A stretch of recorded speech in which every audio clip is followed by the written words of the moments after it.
The epicenter of the coronavirus pandemic is New York. And at the epicenter of that epicenter is New York City. And at the central point of New York City was a hospital called Elmhurst. Hearing reports that very bad things were happening. A very talented nurse in Florida that decided to go up and help.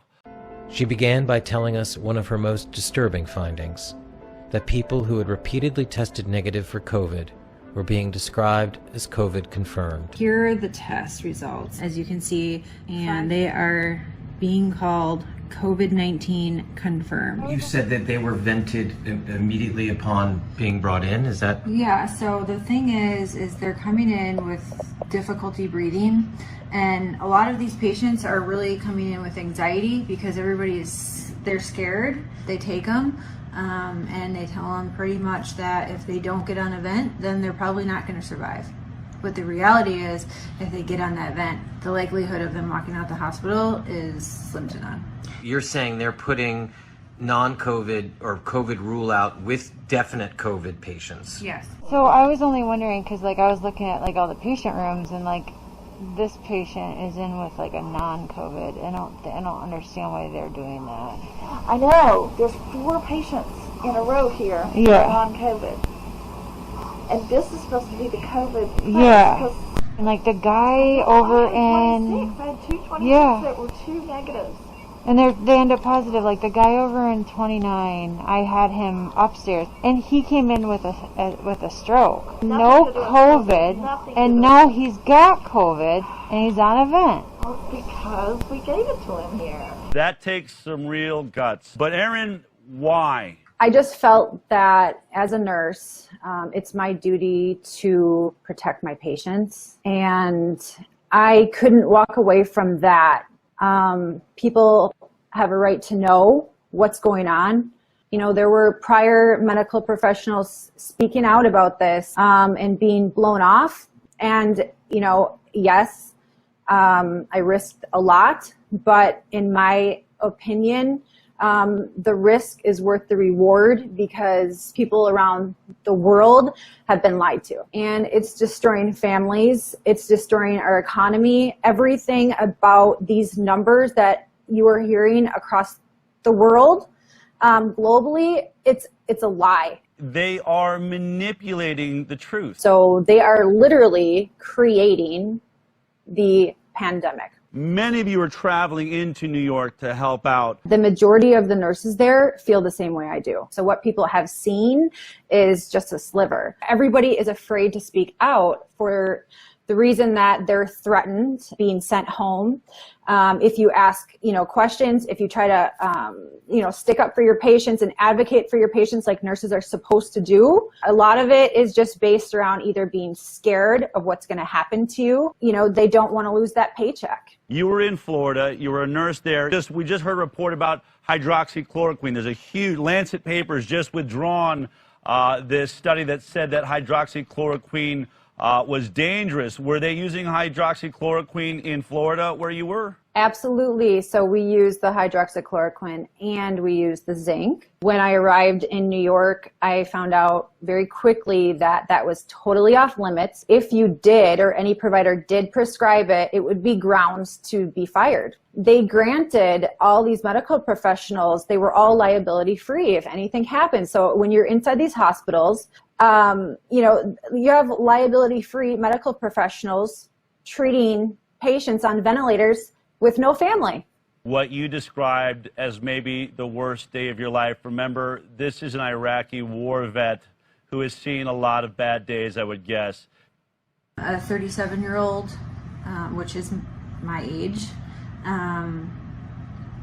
was not a DNR. He has a full code. His family in depth discussed with the doctors that they want us to do everything they can to save him. He came in talking. He was very terrified. He was just totally alert, knew what was going on, and they convinced him to be on a vent. Now he's dead. But the doctor said when I got onto shift that if he codes that we are not to resuscitate or try to save him. and we flipped. This is important.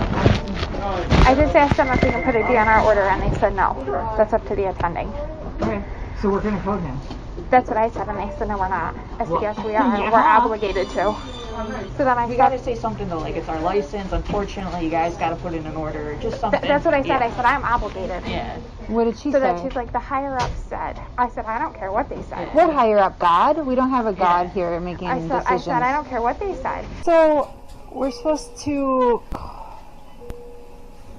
He's not DNR, but we're treating it as DNR.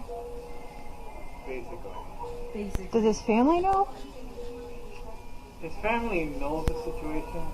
I think they called them and they told them. They were trying to do a school attending consent for Okay. all day he spent like in the 80s saturating. It was this one on the forehead didn't work. It was this one worked, and it came back. When I changed it, I was like, oh shoot, it's 90. Yeah. So they started playing around with the fence. Shoot, it's Because 90. he's still on pressure. He changed the pulse ox You put him on AC, from he drops. his head to his finger, and he's like, oh, it's 90. I had to put a sign up last week, don't touch my... He's fine. Well, Elmhurst does have a policy given, like a COVID policy, given the scarcity of Right. dialysis and blood. It can be a chem code, it can be whatever. That it's not, there's not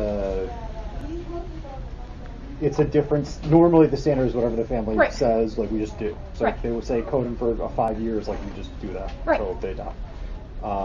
It's a little bit different now because of the new policy in place with Dr. in place, which is that you don't need full family like you can just tell someone that it's medically futile and that we're not willing to just pour blood and resources into something that would be impossible to get back.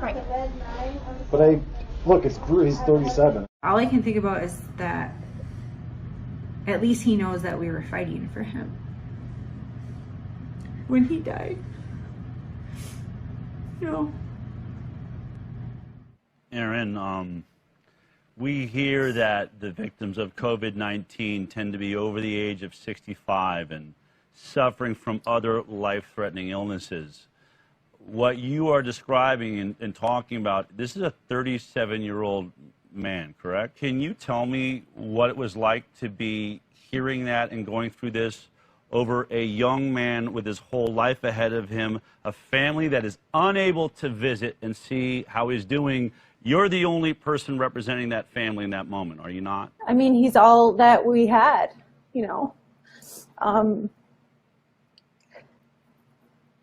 He doesn't have a voice otherwise, you know, and like these families are trusting in us to be taking care of them and trust us to do our jobs right. And if they don't have a good nurse, they really don't have a chance at all. And even if they have a good nurse, who's to say the next nurse on the shift or the next doctor on the shift is going to be good too?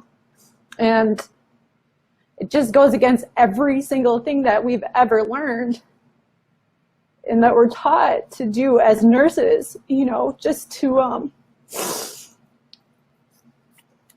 be ethical. And when something's wrong, we have to, you know, speak out about this. Because if we don't do it, then who's going to? And whatever it takes and whatever I have to risk, at least like I know that I'm giving these patients and their families the justice that they deserve. And so be it.